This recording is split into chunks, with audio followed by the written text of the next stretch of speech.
अगर आप भी शेयर में निवेश करते हैं, इन्वेस्ट करते हैं, तो ज़ीरोधा ऐप के बारे में तो आपको पता ही होगा। ज़ीरोधा ने बहुत ही तेज गति से ग्राहकों को अपने साथ जोड़ा है। इसके पीछे सबसे बड़ा कारण ज़ीरोधा का जीरो ब्रोकरेज सिस्टम है।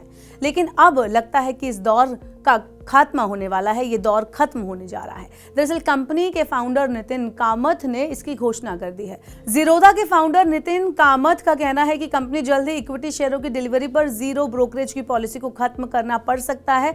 साथ ही फ्यूचर्स एंड ऑप्शन की ट्रेडिंग पर ब्रोकरेज चार्ज को बढ़ाया भी जा सकता है। बता दें कि फिलहाल ज़ीरोधा इक्विटी या शेयरों की डिलीवरी पर कोई चार्ज नहीं लेता है। वहीं इंट्राडे फ्यूचर ऑप्शन पर ब्रोकरेज की दर 20 रुपए या 0.03% पर ट्रांजैक्शन था। ज़ीरोधा की ओर से फ्री इक्विटी डिलीवरी बंद करने के पीछे की वजह सेबी का वो आदेश है जिसमें स्टॉक एक्सचेंजेस और MIIs यानी मार्केट इंफ्रास्ट्रक्चर इंस्टीट्यूशंस की तरफ से ब्रोकरेज पर एक यूनिफॉर्म चार्ज लगाने के लिए कहा गया है। नितिन कामथ का कहना है कि सेबी के इस आदेश का असर ब्रोकरेज, ब्रोकर्स, ट्रेडर्स और इन्वेस्टर्स सब पर पड़ेगा। सेबी का तर्क है कि मौजूदा स्ट्रक्चर में हाई वॉल्यूम जनरेट करने वाले ब्रोकर से स्टॉक एक्सचेंजेस कम फीस वसूलती हैं और पेमेंट मंथली बेसिस पर होता है, जबकि ब्रोकर कस्टमर्स पर डेली बेसिस पर फीस लगाते हैं जो एक्सचेंजेस की ओर से ब्रोकर्स पर लगाई जाने वाली फीस से ज्यादा होती है। यहाँ सेबी के सर्कुलर को भी जरा समझ लेते हैं। सेबी के मुताबिक स्टॉक एक्सचेंज जैसी मार्केट इंफ्रास्ट्रक्चर इंस्टीट्यूशंस यानी MII को 2 अक्टूबर 2024 से लगाए जाने वाले चार्ज को लेबल के अनुसार लगाना होगा। अभी जिस प्रोसेस को वो फॉलो करते हैं उसमें स्टॉक ब्रोकर की ओर से किए गए टोटल टर्नओवर के आधार पर स्टॉक एक्सचेंज ट्रांजैक्शन फीस लेते हैं।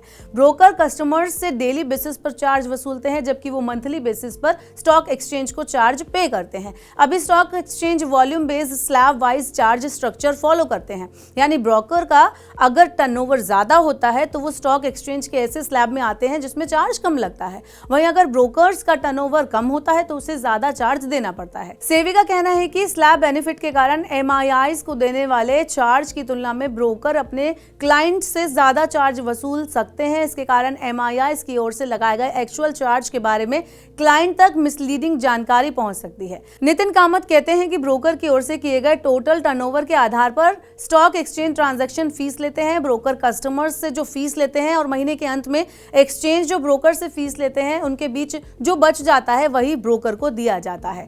ऐसी रिबेट दुनिया भर में आम हो चुकी है। आपको बता दें कि ये रिबेट हमारे रेवेन्यू का करीब 10% और इंडस्ट्री में अन्य ब्रोकर्स के लिए 10 से 50% के बीच होता है। नए सर्कुलर के साथ ये रेवेन्यू स्ट्रीमिंग जो होगी वो खत्म हो जाएगी। मार्केट डीलर ज़ीरोधा अगर ये कदम उठाता है तो इसका असर ग्रो जैसी दूसरी कंपनियों पर भी पड़ सकता है। इसके साथ ही जीरो ब्रोकरेज के नाम पर इन ऐप पर आकर्षित होने वाले ग्राहकों की भी इन ऐप से दूरी बन सकती है। अब देखना होगा कि सेबी के कदम के बाद से ज़ीरोधा अपने ब्रोकरेज फीस को कब खत्म करता है। फिलहाल कंपनी ने इसकी कोई घोषणा नहीं की है। क्या आप भी ज़ीरोधा के कस्टमर हैं? अगर हाँ तो हमें कमेंट बॉक्स में बताएं और अपनी स्ट्रैटेजी क्या है ये भी हमसे शेयर करें। ऐसी और वीडियोस के लिए देखते रहिए Money9 और सब्सक्राइब करें हमारा YouTube चैनल।